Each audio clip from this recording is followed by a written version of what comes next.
Now, hi guys, welcome to Monday, the 20th of May, and that brings us to our second to last week of May wine month, and today is all about Bordeaux. So today is our introduction to Bordeaux, hosted by myself. So yeah, introduction to Bordeaux, and then the rest of the week we have producer-led sessions, all from different producers within the Bordeaux region.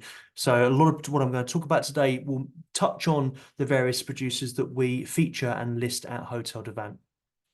So as if you've done any of these introductory sessions before, you know they follow a very similar format. We talk about the location of that wine growing region. We talk about the varieties that are grown within those wine growing regions or region. Some key facts about the region which might be useful to understand its bit of background around today Bordeaux. Then we'll touch on the wines that we list at Hotel de Vin on the core list from Bordeaux, and some of the producers that we work with. And I'll touch on which sessions and which producers that we're going to feature for the rest of the week. So as I said, today is an introduction to the wine growing region of Bordeaux. Just to put it in context, so this is the locations map that I've shown on all of the introductory sessions. So if we started with Alsace, then we went down a little further south into Burgundy. Last week we were talking all about the Loire Valley, and this week is Bordeaux. So Bordeaux is on the southwest of France, and it's on the Atlantic Ocean. So a big influence of Bordeaux as a wine growing region is that moderate maritime climate, and it gets a lot of warm air coming across from the Gulf Stream, coming across from the sort of Caribbean. So the impact of that climate, that Mediterranean climate, maritime climate, is considering its location a fairly warming influence of sea air coming in from the west. So that makes a big difference to viticulture, grape growing in that area, but it also gives a real wide contrast between the northern western tip and the southern central parts of the Bordeaux wine growing region. Now, Bordeaux is quite complicated compared to some of the other wine growing regions that we're going to be talking about on these months. And it's broken down into different sub-regions, different appellations, but also different banks. So we're going to talk first about the sub-regions. So Bordeaux overall, we can break it down into the Medoc, which runs on the left-hand side of the bank here, from the northwest side part of Bordeaux down towards the city of Bordeaux. And the Medoc includes the Haut Medoc and the Medoc in terms of the two wine growing regions here. We're going to be talking a lot about these wine growing appellations later on, these wine growing communes on the call. As we work a bit further south, still on the what we know as the left bank, we have Graves, and that includes Sauternes, which is an area that's very famous for producing fortified wine, or dessert style wine. On the right side, on the right bank, which we're going to refer to in just a moment, we have the Libonnaise and some other wine growing regions here, Bourgogne, that are lesser well-known wine growing regions of part of the greater region of Bordeaux, but nevertheless produce a range of wines from these regions. And then in between the two rivers here that we're going to talk about in just a minute, we have Entre-deux-Mers, which is the center between two seas, or caught in between two seas, which is a wine growing region in Bordeaux that's more commonly known for producing its white wines. As I said, we can divide Bordeaux wine growing region up by the different communes, sub-appellations, AOCs, wine growing districts like this map shows. And we often refer to Bordeaux as being left bank, right bank, and Entre-deux-Mers. So just to help elaborate what we mean by left bank and right bank. So the left bank, which is this left bank side of this river here, covers Medoc, Haut Medoc into Graves. But when we talk about left bank Bordeaux, we tend primarily to be referring to the Medoc and the Haut Medoc north of the Bordeaux city on that left bank of the river. And then right banks when we talk about the right bank, the most notable communes or the most notable appellation contrôlées, AOC, AOPs, AOCs, is Saint-Emilion, which is here, and Pomerol. And they are the two most notable wine growing regions of the right bank. Now, the rivers here, so there's technically three rivers involved here. So we've got the Zerode, which runs from the Atlantic down in towards Bordeaux city. And then before it gets to Bordeaux city, from the north, it comes off into the Dordogne, and in the south, the Garonne. So the Garonne runs up and joins the Dordogne just north of Bordeaux and then runs out into the Atlantic. And these three rivers are absolutely fundamental in not just the geographical divide of Bordeaux, but they also make a huge impact into the growing conditions, the climate of the Bordeaux wine growing region. So just a little picture here of Saint-Emilion before we rock on. So some interesting facts that are useful to know from a Bordeaux wine growing region. Firstly, Bordeaux as a city is the fifth largest city in France, with a population just under 1 million people. So it's a huge city in France. As we've already said, the estuary of Bordeaux, just north of Bordeaux, the wine growing region is divided up by these three rivers that feed out into the Atlantic. Bordeaux is predominantly a red wine growing region, and less than 10% of the wine coming out of Bordeaux is white, and of which, out of that 10%, 25% is sweet wines, which we'll touch on a little bit later. Bordeaux is the largest AOP wine growing legally controlled region in France, with over 50 different appellations that come under that AOP Bordeaux. So it's a huge wine growing area. There are a number of different, little bit, when we were talking about Alsace or Burgundy, there is a hierarchical system, a classification of wines from those regions. Bordeaux's a little different. We have a different classification system within the Medoc and the Sauternes than we do producers and regions on the right bank. So if we just focus on the left bank, the Medoc predominantly, the classification of the Medoc was formed in 1855, and in total produces 62 producers, includes 62 producers, which are broken down into 5 subcategories of cru class. And within those classifications, the first wine, or the Grand Vin, is the top wine of that producer. So these are probably the most notable wines, and definitely the most expensive wines that come out of the Bordeaux wine growing region. These are the best grapes from the best parcels within each of those producers' own land. And the Grand Vin, the big wine, is the flagship wine of each individual chateau. As I said, it's a different classification system in different regions of Bordeaux, and Saint-Emilion, which is the most notable classification on the right bank, has a completely separate classification that was formed in 1954.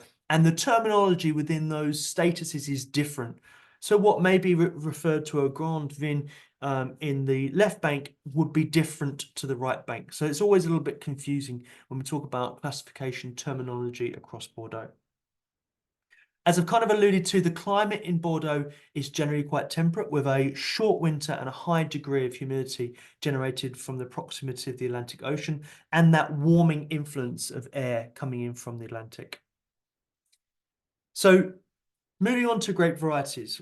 Now, I've picked out here the most notable grape varieties from Bordeaux, starting with the whites. So white's fairly straightforward. There are 2 grape varieties in Bordeaux that really dominate the production of white wines, and that's Sauvignon and Semillon. So Sauvignon Blanc and Semillon.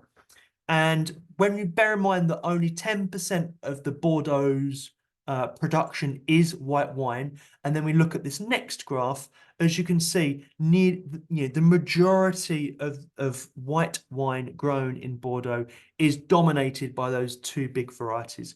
Over 50% Semillon and over a third Sauvignon Blanc. And then, as we can see, there are a number of grape varieties, some of which we'll know from other wine growing regions that do contribute and are legally allowed to be grown within Bordeaux. Muscadella is probably the one variety that is new to us there, and that grape variety tends to be used in the dessert wine production. So botrytis-led dessert wines in Sauternes and the area in between the left and the right bank. So that's our white grape production. As I said, this only contributes to a small 10% of total production in Bordeaux.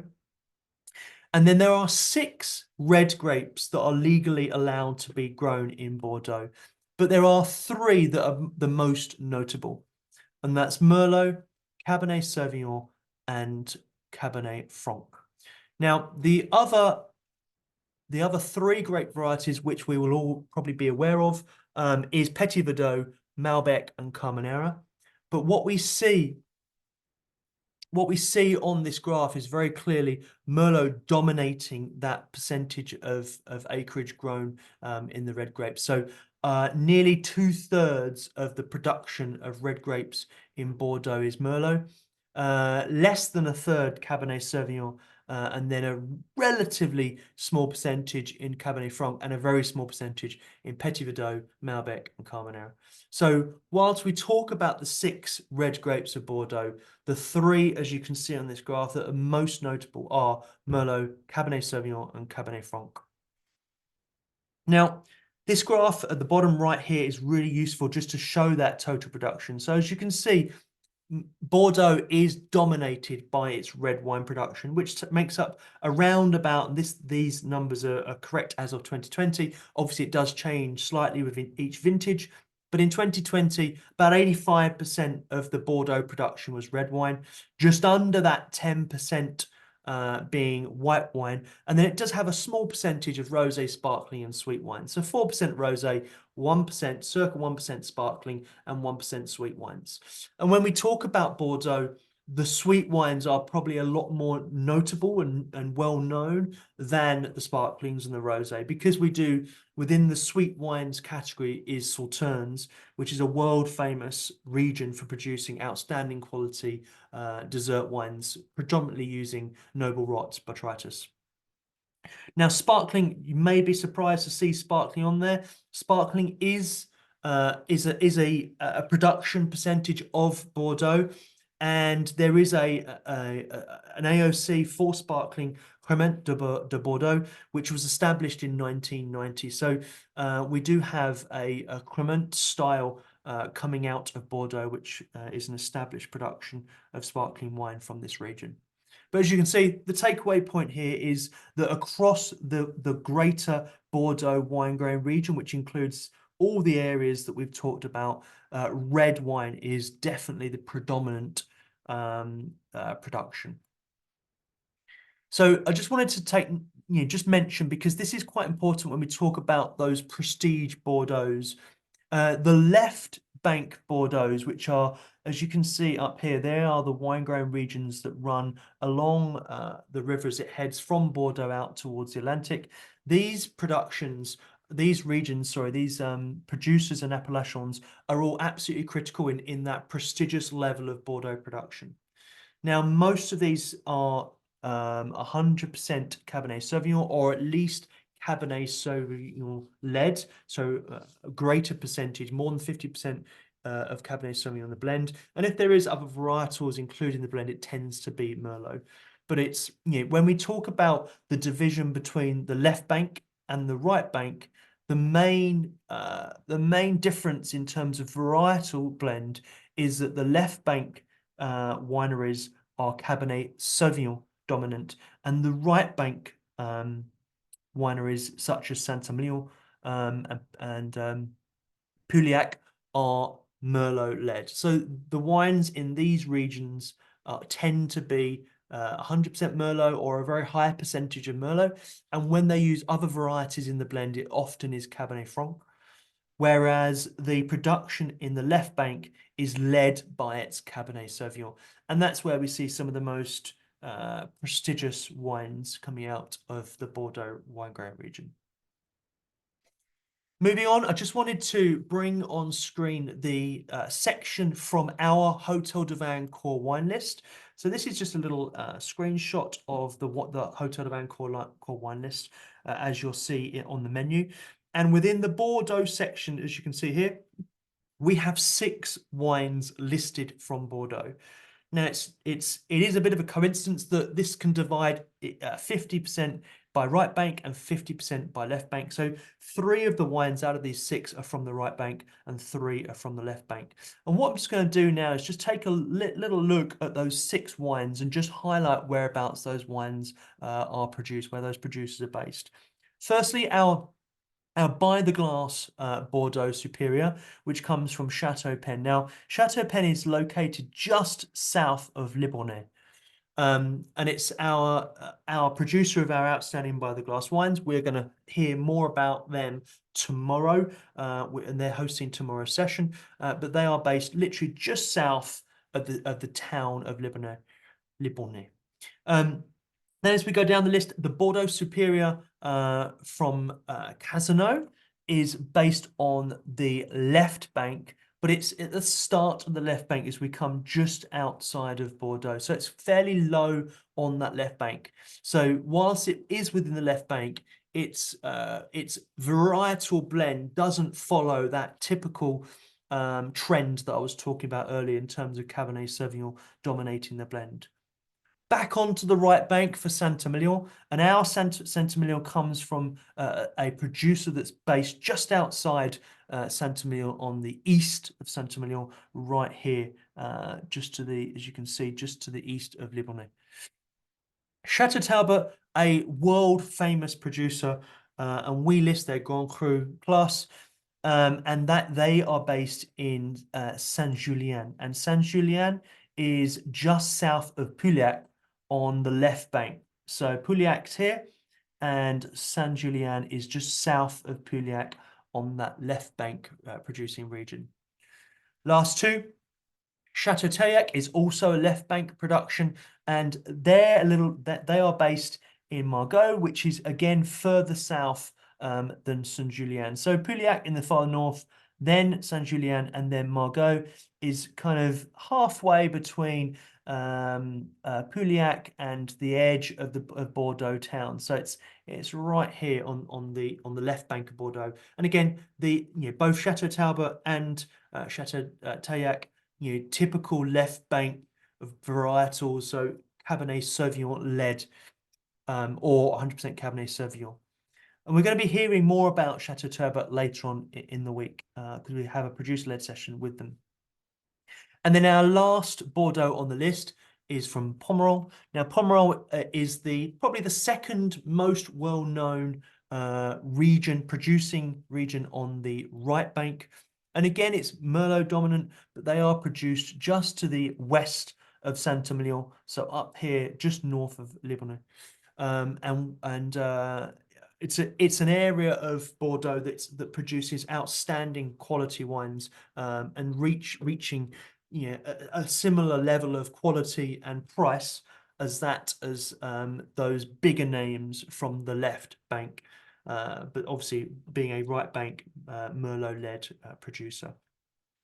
So hopefully that's useful. This just shows, as I said, the 6 Bordeaux's that we feature on the Hotel de Vin core list and whereabouts in Bordeaux they are based. I think probably the takeaway here is that across our core list we have 3 left bank and 3 right bank Bordeaux's that we feature on the core list. So just to touch on which sessions we have coming up this week and a little bit more to come on those producers. So firstly, as I mentioned, Chateau Pen just south of Libournais. And we're going to be hearing from them tomorrow. So Chateau Pen producing our by the glass wine. And then the second right bank producer is Santamilion producer, and we have a session with them this coming Friday. So two of our three right bank wine producing producers will be talking to us later on in this week. And then on the left bank, we have a session with the Bordeaux Superior from Calzone, and as I said, they are based just outside the Bordeaux city, on that bank there, just before the river completely feeds into the main producing there. And then our session on Thursday is with Chateau Taillac, and they, as I said, are produced a little bit further north, and they are based in Margaux, which is, as you can see, this the town of Margaux there. Now, these two wine producers are only about 9 kilometers apart, so they're both left bank producers, but you know, as the crow flies, about 9 kilometers apart. Chateau Taillac, being in Margaux, being the more well-known sub-appellation of the Haute-Medoc, and more traditional for a left bank producer, being Cabernet Sauvignon dominant in that blend. So just to highlight there, that was an introduction to Bordeaux. As I've just touched on there, we have 4 hopefully fantastic sessions with different producers that we feature on the Hotel de Van call list later this week. But note, we have 3 left bank, 3 right bank wines on our core menu, and we're going to be hearing from 2 right bank and 2 left bank later on during the week. And that brings me to the end of today's session. I'm just going to stop the screen sharing there and just open up to any questions.